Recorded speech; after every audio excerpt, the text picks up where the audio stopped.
Voici l'agneau de Dieu. Voici celui qui enlève les péchés du monde. Heureux les invités au repas du noces de l'agneau.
Dans le Christ Jésus notre Seigneur. Dans le Christ Jésus notre Seigneur. Amen.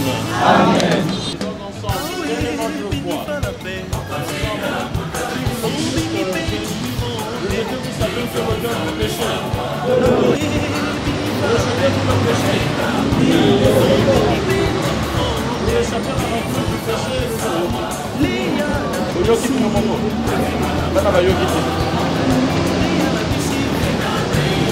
Voulez-vous que ces enfants soient satisfaits dans cette foi de l'Église, que tous ensemble nous donnons d'exprimer? Oui, nous le voulons.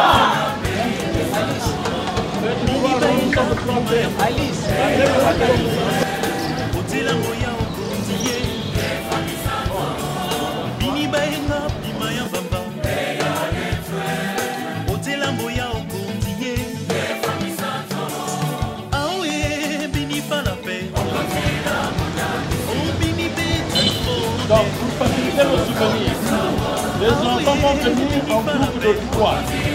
Allié, vas-y, Fabien, vas-y, vas-y, le nom du Père, et du Fils, au nom du Père, et du Fils, et du Saint-Esprit. Amen.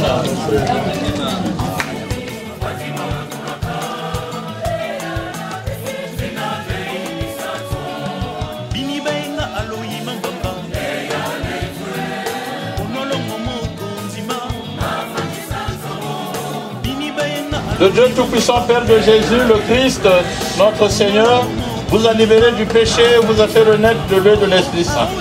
Désormais, vous faites partie de son peuple.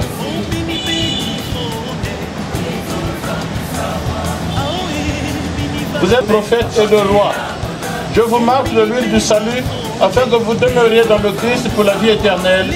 Amen. Amen.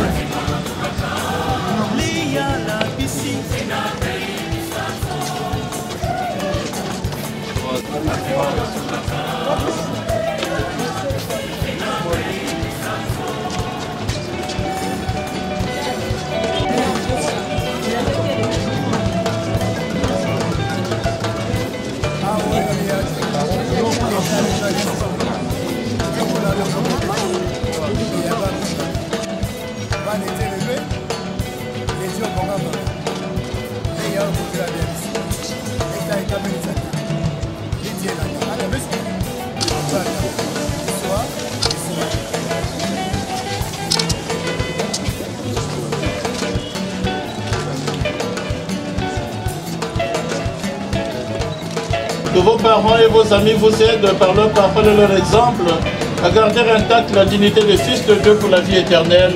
Amen. Amen. On est debout.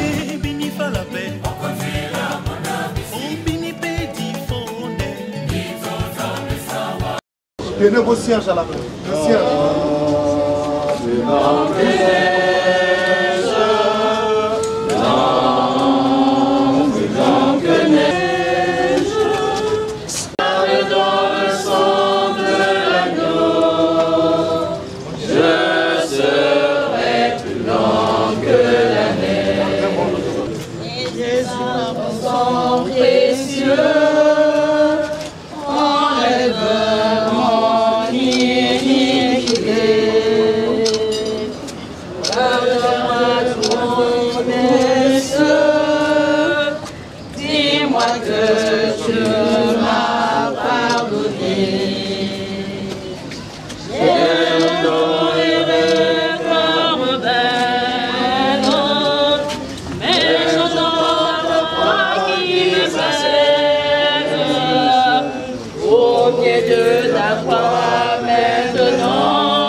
Notre Père qui es aux cieux, que ton nom soit sanctifié, que ton règne vienne, que ta volonté soit faite sur la terre comme au ciel. Donne-nous aujourd'hui notre pain de ce jour. Pardonne-nous nos offenses, comme nous pardonnons aussi à ceux qui nous ont offensés. Et ne nous laisse pas entrer en tentation, mais délivre-nous du mal. car c'est à toi qu'appartient Le règne, la puissance et la gloire, pour les siècles des siècles. Amen.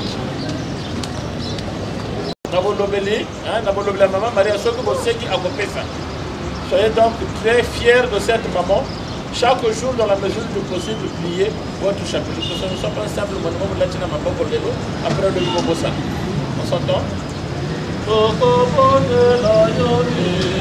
Mama Maria, Mama Maria, Mama Maria, Mama Maria, Mama Maria,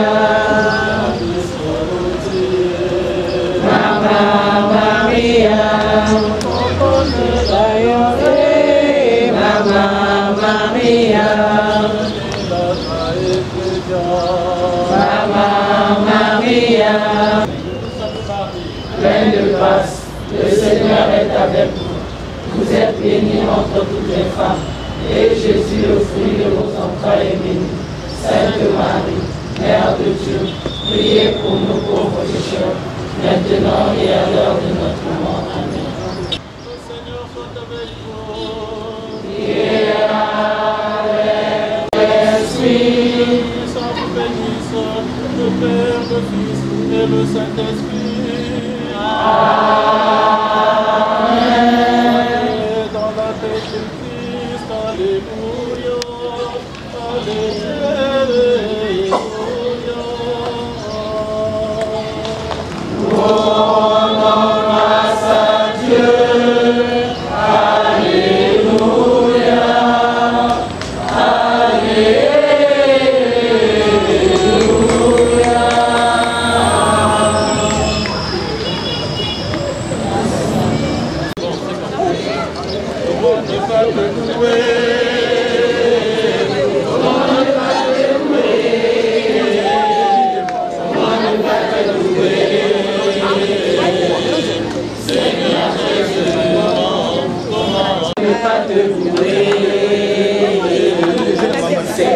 Jésus.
réellement présent dans le mystère de l'Eucharistie.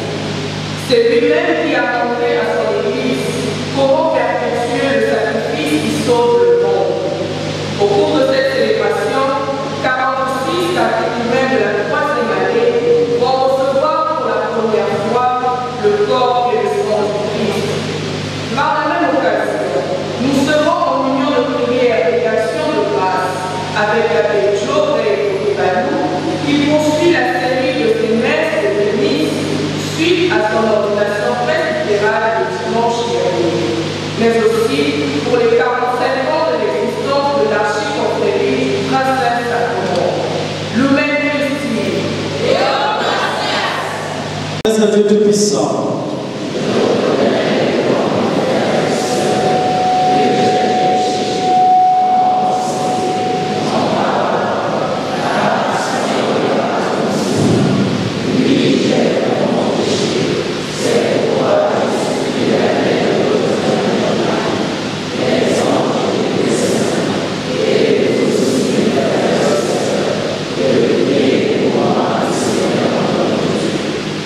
Que Dieu Tout-Puissant nous fasse miséricorde, que nous pardonne nos péchés et nous conduise à la vie éternelle.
Dans cet admirable sacrement, tu nous as laissé le mémorial de ta passion.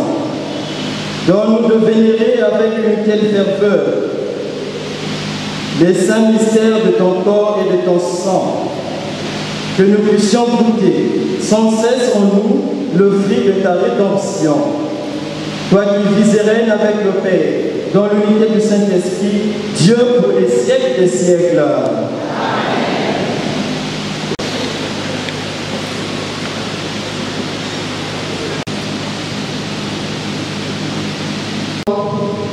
Moïse disait au peuple d'Israël, souviens-toi de la grande marche que tu as faite pendant 40 années dans le désert. Le Seigneur, ton Dieu, te l'a imposé pour te faire connaître la pauvreté. Il voulait t'éprouver et savoir ce que tu as dans le cœur. Est-ce que tu allais garder les commandements, oui ou non? Il t'a fait connaître la pauvreté, il t'a fait sentir la faim, et il t'a donné à manger la manne, cette nourriture que les peurs et tes pères n'avaient connue. Pour te faire découvrir que l'homme ne vit pas seulement de pain, mais de tout ce qui vient de la bouche du Seigneur. N'oublie pas le Seigneur ton Dieu, qui t'a fait sortir du pays d'Égypte, de la maison d'esclavage. C'est lui qui t'a fait traverser ce désert, vaste et terrifiant, pays des serpents brûlants et des scorpions, pays de la sécheresse et de la soif.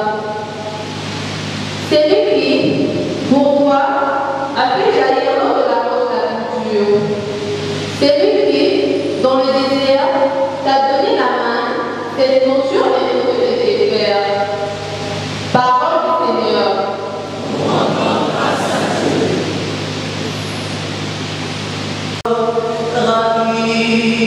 Son verbe là-bas,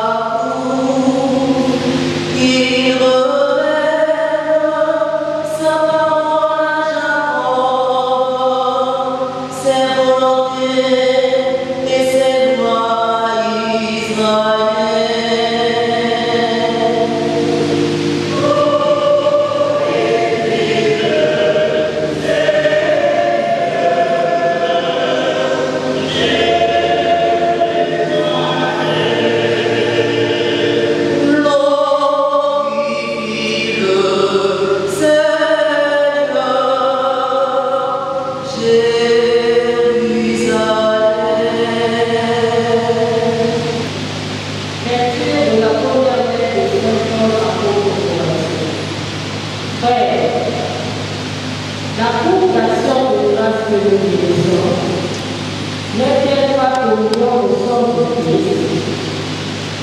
Le Père que nous rendons, n'est-il pas pour nous au corps du Christ? Puisqu'il y a un seul, la multitude de nous sommes est un seul corps, car nous avons tous part à un seul Dieu. Parole du Seigneur.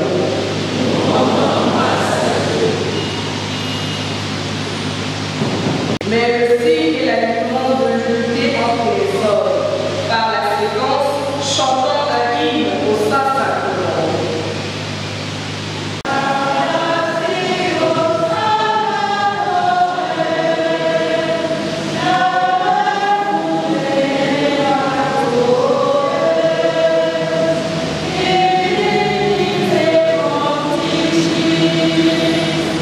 Oh,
Saint Jean au chapitre 6, du verset 51 au verset 58.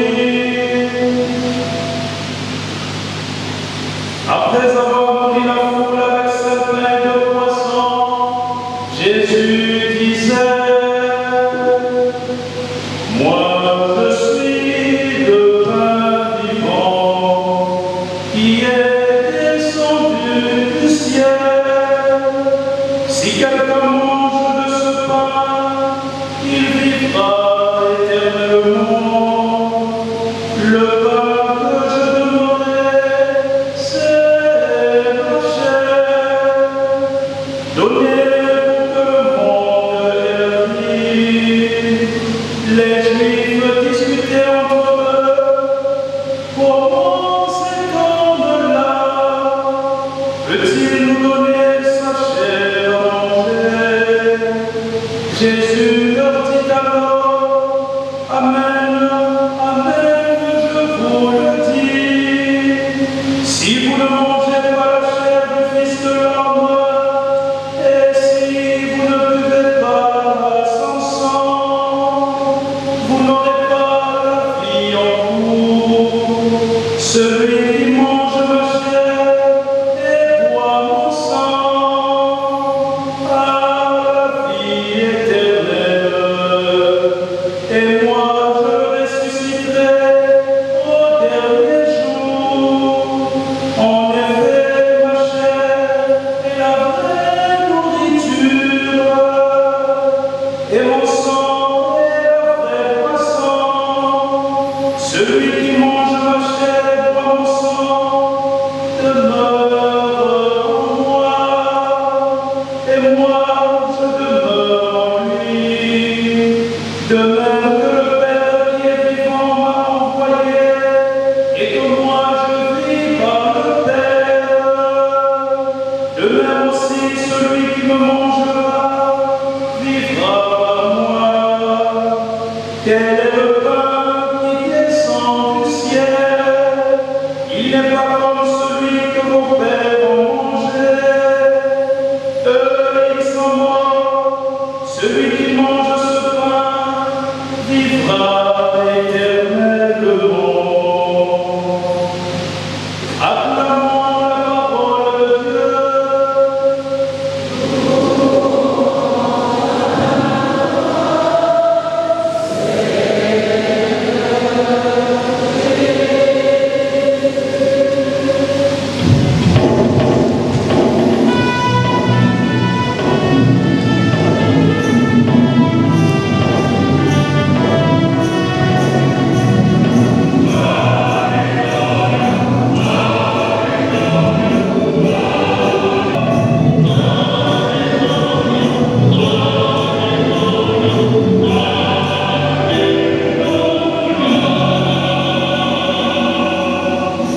La paix du Christ.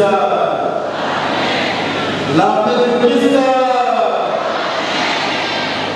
Frères et sœurs, aujourd'hui, en célébrant la fête du Saint-Sacrement, corps et sang du Christ, nous réaffirmons avec une grande joie notre foi dans l'Eucharistie, le mystère qui constitue le cœur de l'Église. Dans l'exhortation post-synodale Sacramentum Caritatis, le pape Benoît XVI appelait que le mystère eucharistique est le don que Jésus-Christ fait de lui-même, nous révélons l'amour infini de Dieu pour tout homme. Sacramentum Caritatis pour le numéro 1. C'est pourquoi la fête du Corpus Domini est une fête particulière. En ce sens, c'est Jésus lui-même qui se donne en nourriture essentielle pour notre vie, la paix du Christ. Cette fête tient son origine dans un contexte historique et culturel précis. Elle est née dans le but bien précis de réaffirmer ouvertement la foi du peuple de Dieu en Jésus-Christ, vivant et réellement présent dans le vrai Saint-Sacrement de l'Eucharistie.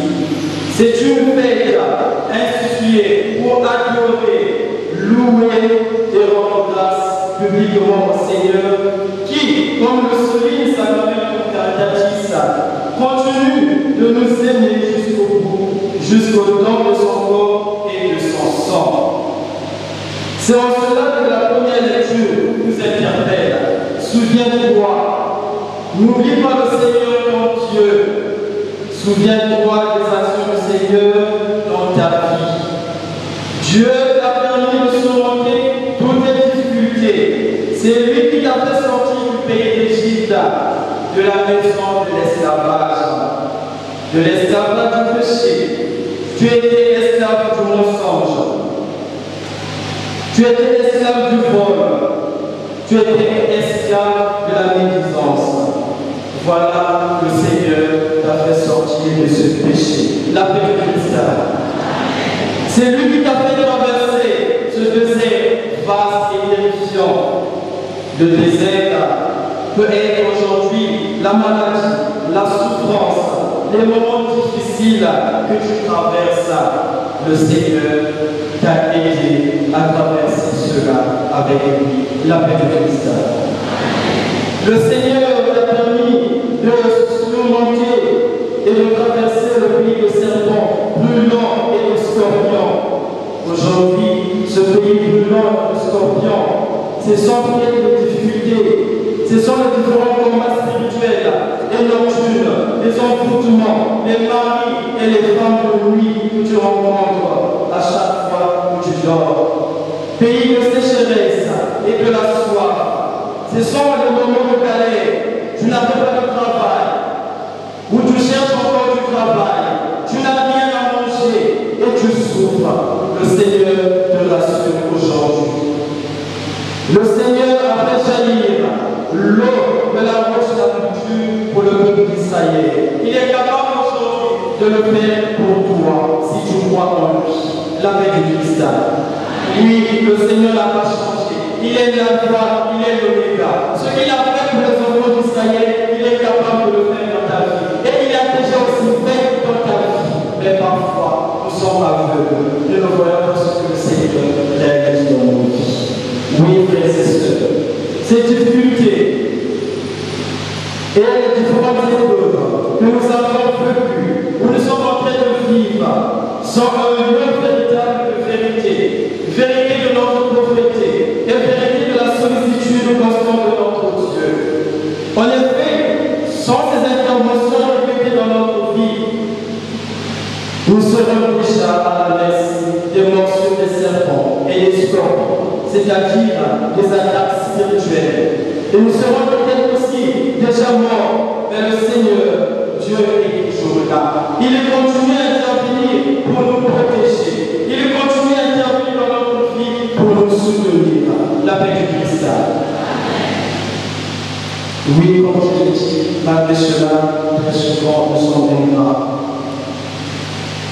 Je vais donner un petit exemple. Il y avait un enfant dans sa maison, son père avait reçu son ami. Et quand l'ami arrive, il salue le monsieur et son frère, et alors son fils était à côté. Il salue son enfant, l'enfant refuse de saluer le monsieur. Après, il sort de la maison. Alors, le papa de l'enfant dit à son ami, mon fils t'a bien des chocolats. Et Dieu merci, ce monsieur-là, ce jour-là, avait des morceaux de chocolat dans son sac. Il dit, ça tombe bien, quand tu vas revenir, je te donnerai un morceau de chocolat. Et quand l'enfant revient, le monsieur lui présente un morceau de chocolat.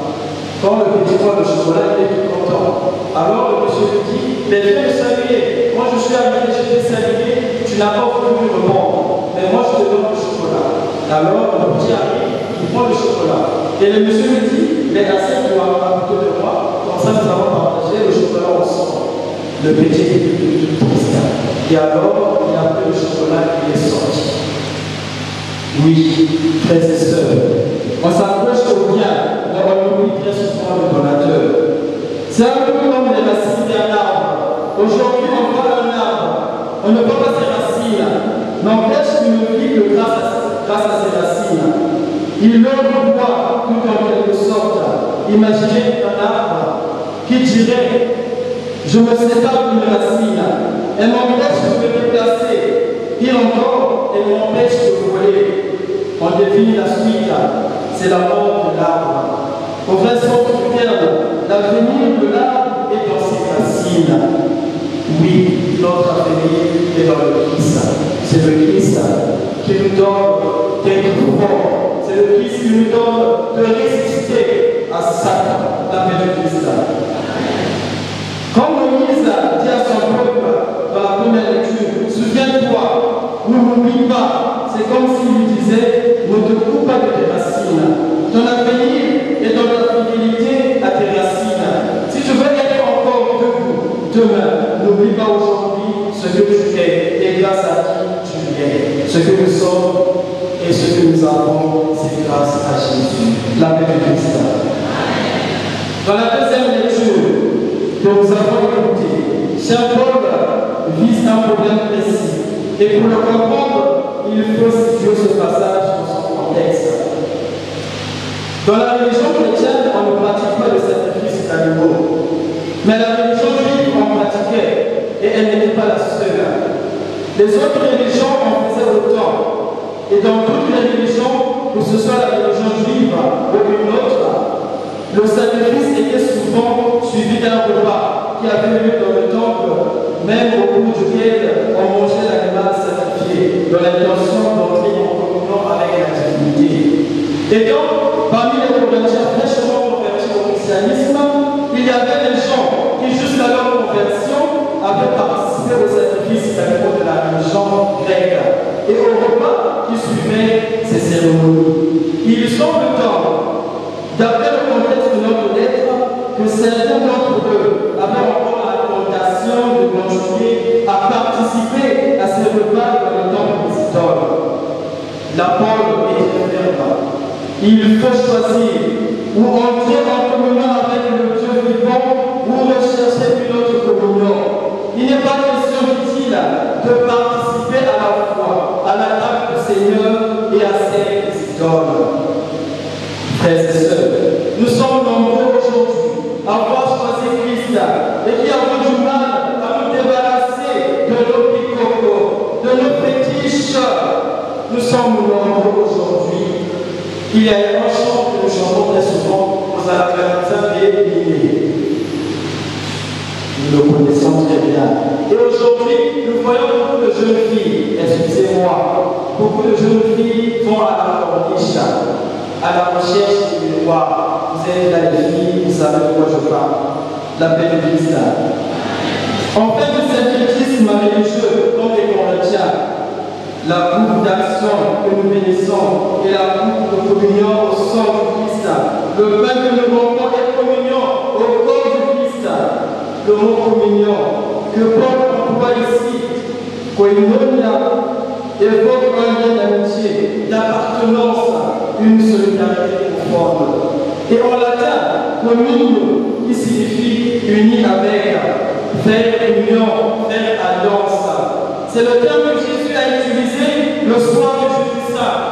Cette coupe est la nouvelle alliance en sang, verset 2. Luc 22, verset 20. L'alliance au sens biblique, frères et sœurs, c'est bien une appartenance réciproque, un engagement mutuel. Vous serez mon peuple et je serai votre Dieu, dit Yahvé. En Jésus, c'est Dieu qui a accompli son alliance avec l'humanité. Mais en Jésus aussi, c'est l'humanité qui accueille ce projet de Dieu et y répond. En Jésus, Dieu se donne. En lui, l'humanité accueille le don de Dieu. En lui, Dieu comprend son amour. En lui, l'humanité répond par l'action de grâce. La paix de Christ. Le Dieu, tout homme se fait le plus proche. Et cela est fait au plus haut point de l'Eucharistie. Dans le mystère eucharistique, le Dieu tout autre nous fait participer à son intimité, à sa vie divine. Ce n'est pas l'homme qui appelle Dieu, c'est Dieu qui se fait proche. L'Eucharistie est donc repas de communion, comme toutes les religions on connaissait, mais c'est le sacrifice lui-même qui a changé. Le Christ que Dieu attend, le sacrifice que Dieu attend, ce n'est plus l'égorgement d'un animal, c'est le don de nos vies. Comme le souligne le psalmiste Tu ne voulais ni offrande ni sacrifice. Tu ne voulais ni holocauste ni victime. Alors j'ai dit, me voici, je viens. C'est ce qu'a fait le Christ, frères et sœurs. Sa vie tout entière a été offerte et mise au service de ses frères. Et quand nous participons au repas de communion de l'Eucharistie, nous unissons nos vies à la sienne pour les offrir au Père. Paul ose même dire que nous faisons partie du même corps que le Christ. Le pain que nous mangeons est communion au corps du Christ. Oui, frères et sœurs. Et si nous faisons réellement un seul corps avec lui, lui nous rend capable de mener désormais la même vie que lui. Frères et sœurs, cela nous donne l'idée de ce que la célébration eucharistique pouvait être aux origines. À Rome ou à Jérusalem et dans beaucoup d'autres villes touchées par le message évangélique, dans chaque église particulière, il y avait un seul évêque. Et autour de lui, autour de l'Eucharistie qu'il célébrait, se constituait la communauté, unique parce qu'il n'y a qu'un seul calice, béni aucun pas rompu, comme nous l'avons écouté dans les paroles de l'apôtre Paul dans la deuxième lecture. Une autre et célèbre expression paulinienne nous vient en mémoire. Il n'y a ni juif ni grec, il n'y a ni esclave ni homme libre, il n'y a ni homme ni femme, car tous vous ne faites qu'un dans le Christ Jésus. Galates 3, verset 28. Tous vous ne faites qu'un. Dans ces paroles, on sent la vérité et la voix de la révolution chrétienne. La révolution plus profonde de l'histoire humaine, qu'on expérimente justement autour de l'Eucharistie. Ici, se rassemblent en présence du Seigneur des personnes différentes par leur âge, leur sexe, leur condition sociale, leurs idées politiques. Oui, nous sommes ici, il y a tout le monde. Il y a les grands-pères, il y a les parents, il y a les enfants, il y a les petits-enfants. Tous nous sommes là. L'Eucharistie, c'est le saint corps de l'unité. La paix du Christ. L'Eucharistie ne peut jamais être un fait privé, réservé à des personnes qui se sont choisies par affinité ou par amitié. L'Eucharistie est un culte public qui n'a rien d'exotérique, d'exclusion. Même ici, aujourd'hui, nous n'avons pas choisi nous-mêmes qui nous rencontrerons dans cette chapelle. Nous sommes venus et nous nous trouvons les uns aux côtés des autres, réunis par la foi et appelés à devenir un corps unique en partageant le seul pain qui est le Christ. Nous sommes unis au-delà de nos différentes tribus, de nationalités, de professions, de classes, d'idées politiques, comme je l'ai dit.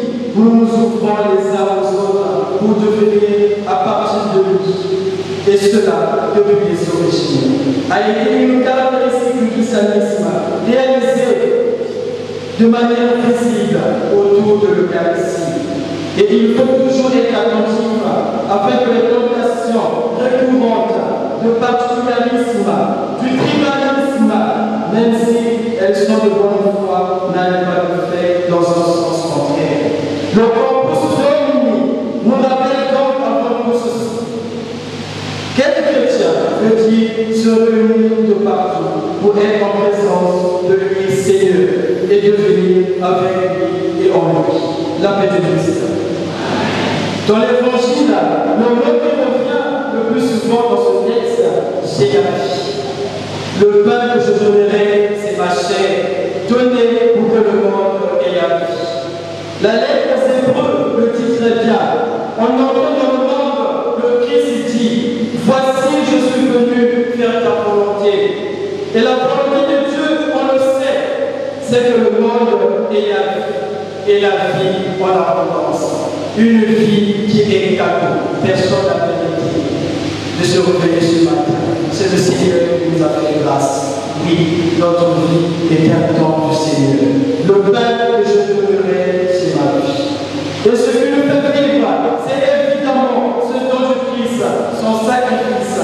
Le Nouveau Testament présente souvent Jésus comme ce serviteur annoncé par Isaïe. Sa vie est tout entière donnée depuis sa vie tout entière est le sacrifice parfait. Le pain que je donnerai, c'est ma chair. C'est ma chair donnée pour que le monde ait la vie. Oui, frères et sœurs, c'est le geste eucharistique par excellence, le geste identitaire de notre foi, le lieu de notre rencontre avec le Seigneur, qui s'offre pour nous faire renaître à une vie nouvelle. Ce geste aussi est bouleversant. Jusqu'alors, animer les animaux et on va les offrir en sacrifice à Dieu, comme je l'ai dit plus haut. Maintenant, c'est Jésus qui se fait agneau et s'immole pour nous donner la vie. Dans l'Eucharistie, nous contemplons et adorons le Dieu de l'amour. C'est le Seigneur qui se rend lui-même. C'est le Seigneur qui n'exige pas de sacrifice, mais qui se sacrifie lui-même pour toi et moi, frères et sœurs. C'est le Seigneur qui ne demande rien, mais qui donne tout. Monseigneur Antoine Bonnet, notre théologien africain et dogmaticien, disait à propos du sacrifice du Christ et à propos de la messe, le sacrifice du Christ dans l'Eucharistie n'est pas un sacrifice semblant, mais un don de soi. Dans l'Eucharistie, le Christ exprime son amour total. Tout en partant, il veut rester, sachant qu'il doit nous quitter, le Christ donne son corps. Le Christ, l'Eucharistie, c'est un départ, présence, une absence, présence. Il veut partir, mais il veut rester. C'est le parti, son parti. Tout animé par l'amour pour son peuple. C'est pourquoi, pour célébrer et vivre l'Eucharistie, nous aussi nous sommes appelés à vivre cet amour. Car tu ne peux pas prendre le pain du dimanche si ton cœur est fermé à tes frères. Tu ne peux pas manger ce pain si tu ne donnes pas à la famille. Tu ne peux pas partager ce pain si tu ne partages pas les souffrances de celui qui est dans le besoin. À la fin de tout, même de nos vies, frères et sœurs, seul l'amour restera. On peut consommer les temps et les temps de communion. Si nous sommes incapables d'aimer nos frères et sœurs, c'est zéro. Nos Eucharisties transforment le monde dans la mesure où nous laissons transformer et devenons Père rendu pour les autres. La paix de Christ. Frères et sœurs, dans l'Eucharistie, Jésus est présent, non pas comme une chose, mais comme une personne. Comme moi qui se donne à toi. Lorsque nous recevons la communion, nous tendons la main pour recevoir le Seigneur de la vie. Nous sommes comme des mendiants qui tendent leur main pour demander la charité du Christ, plein de vie éternelle. Nous reconnaissons l'aide des pauvres qui reçoivent tout du Seigneur. Encore plus, nous recevons le tout qui n'est pas une chose, mais quelqu'un qui se donne à nous. Recevoir le pain de vie est une communion de personnes. Nous rencontrons le Christ et son cœur parle à notre cœur. La paix de Christ. Dans cette rencontre eucharistique, le Rédempteur nous parle, pas seulement, mais il agit. C'est le Christ qui agit, qui est le soutien. Oui, frères et sœurs. Tout à l'heure, nous allons faire la procession. Nous allons faire cette procession avec le Saint-Sacrement, caractéristique de la fête du Corpus Domini. Cette procession nous rappelle que nous sommes appelés à sortir en portant Jésus, sortir avec enthousiasme, en portant le Christ à ceux que nous rencontrons dans la vie de chaque jour. En d'autres termes, c'est accueillir Jésus dans le quotidien de notre vie, afin qu'il marche où nous marchons, afin qu'il vive où nous vivons. Frères et sœurs, devenons les ciboires. Contenons la vie du Christ. Soyons les tabernacles ambulants, ouvrons grand notre cœur dans l'amour pour être des enfants soirs, qui exposent la lumière du Christ, où tous peuvent rencontrer le Seigneur. Reprenons notre vie dans la compassion et la solidarité, afin que le monde voit à travers nous la grandeur de l'amour de Dieu. Et alors, le Seigneur viendra. Il nous souffrira encore. Il se fera encore nourriture pour la vie du monde. Et il nous rassasiera pour tous, jusqu'au jour où, au bon du ciel, nous contemplons son visage et nous rejoignons sans fin la paix de Christ.